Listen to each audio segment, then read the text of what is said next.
Now you know how to add blocks and how to add bricks to our web page.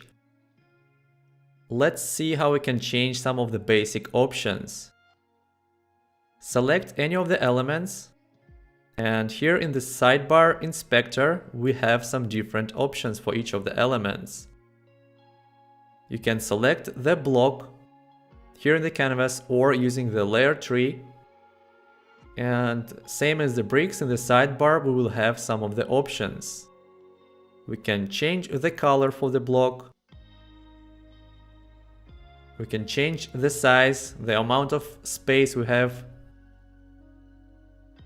We can even set the image background here using this option.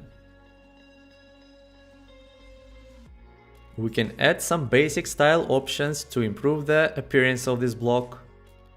Align some of the elements we have here.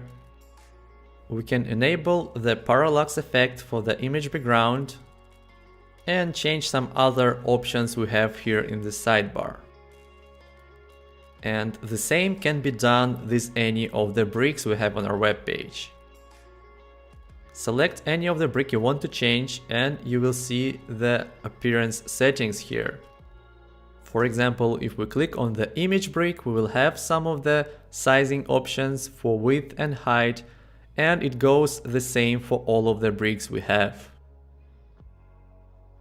As I showed you in the previous videos, we can use the layer tree in the left sidebar to navigate between the elements we have. We can rearrange them, and we can drag and drop elements back and forth and make the structure for the website we want. Let's say we want to add a contact form to our page. To do that, we can just add the form brick here.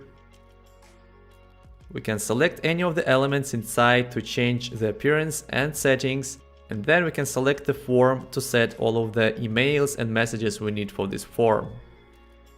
So this is the basics for the visual design workflow we have in Blocs, and in the next videos I will show you how we can further customize and make our website look unique.